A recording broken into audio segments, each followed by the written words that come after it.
Lives media తెలుగుకి స్వాగతం. ప్రజలకు ప్రభుత్వ సేవలు వేగంగా అందుబాటులోకి రావటమే మా ప్రధాన లక్ష్యం. మీ సమస్యలు చెప్పండి, పరిష్కారం మా బాధ్యత అని హామీ ఇచ్చారు. ప్రజా దర్బార్ ద్వారా ప్రజలతో నేరుగా మాట్లాడే వేదిక లభిస్తుంది. ఇక్కడ అందిన ప్రతి దరఖాస్తుపై వెంటనే చర్యలు ప్రారంభిస్తాం. నిర్ణీత గడువులోగా సమస్యలు పరిష్కరించేందుకు అధికారులకు స్పష్టమైన ఆదేశాలు జారీ చేశామని తెలిపారు.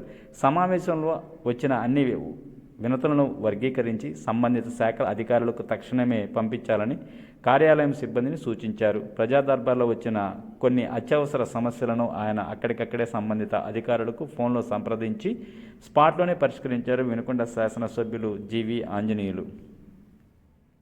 ఓకే అండి, మళ్ళీ ఏదైనా స్కూల్ ఫోన్ చేయండి, చెన్నై అయితే ఫోన్ చేయండి.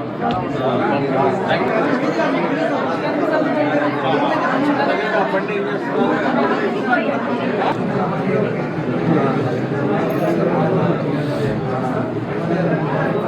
5 ఏళ్ళు ఏమన్నా మీ పేటలో ఏమైనా కట్టారా? ఓ సిమెంట్ రోడ్ వేసారా? ఓ డ్రైన్ కట్టారా వైసీపీ పాలనలో? అందువలన తెలుగుదేశం పాలనలో ఎంత అభివృద్ధి జరిగిందో అక్కడతో ఆగిపోయింది. మళ్ళీ 5 ఏళ్ళు వైసీపీ పాలనలో ఏం జరగల.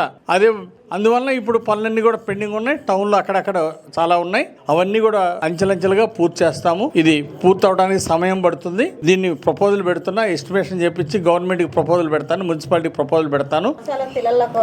అట్లాగే తల్లి కానీ 10 ఏళ్ళు ఆగావు. కొన్నేళ్లు పోయినసారి 30 కోట్ల పైన నిధులు తీసుకొచ్చి టౌన్లో చాలా సీసీ రోడ్లు, డ్రైన్స్ కట్టాం. పోయినసారి చంద్రబాబు గారి పాలన 2014-19 మధ్య టౌన్లో కోట్లాది రూపాయల నిధులు తీసుకొచ్చి చేసాం. ఇంకా పెండింగ్ ఉన్నాయి. ఆ పెండింగ్ ఉన్నటి కోసం మళ్ళీ ప్రయత్నం చేస్తున్నాం. కొంచెం సమయం పడుతుంది. మళ్ళీ అర్థమైందా? కనీసం 6 నెలల నుండి సంవత్సరం దాకా పట్టే అవకాశం ఉంది. ఖచ్చితంగా చేస్తాం. Thank you. తొందరలోనే చేపిస్తా. టైం పడుతుంది. జగన్మోహన్ రెడ్డి 10 లక్షల కోట్లు అప్పులు చేసి వెళ్ళాడు. మీకు తెలుసా లేదా? నిజంగా తెలుసా లేదా చెప్పండి. వెళ్తా 10 లక్షల కోట్లు అప్పులు చేసిపోయాడు. ఇప్పుడు చంద్రబాబు నాయుడు గారు మన ప్రభుత్వం వచ్చినప్పటి నుండి ప్రతి నెల వడ్డీలు కడుతున్నాం, అప్పులు తీరుస్తున్నాం. ప్రతి నెల ఆ డబ్బులన్నీ చాలా అడిపోతున్నాయి. 10 లక్షల కోట్లు ఇంక తీర్చాల్సిందే అప్పులు. ఈ 10 ఏళ్ల పాటు ప్రతి నెల కడతానే ఉండాలి. సో ఇది ప్రధానమైన సమస్య. దానివల్ల కొన్ని అభివృద్ధి పనులు స్పీడ్ గా చేయలేకపోతున్నాం. నిధులు కొరత ఉంది రాష్ట్రం. ఇది వాస్తవం. నిధులు కొరత కారణం ఏంటంటే జగన్మోహన్ రెడ్డి చేసిన అప్పులు. 10 లక్షల కోట్లు ఆయన చేసినటువంటి అప్పులే దీనికి కారణం అని మీరు కూడా అవగాహన చేసుకోవాలా. మీరు అర్థం చేసుకుంటే 10 మందికి నిజాలు చెప్పగలుగుతారు. మీరు ఈ నిజాలు 10 మందికి చెప్పాలా. తప్పనిసరిగా మున్సిపాలిటీకి ప్రత్యేక నిధులు కావాలని ముఖ్యమంత్రి గారికి లెటర్ పెడుతున్నా, మంత్రి నారాయణ గారికి లెటర్ పెడుతున్నా.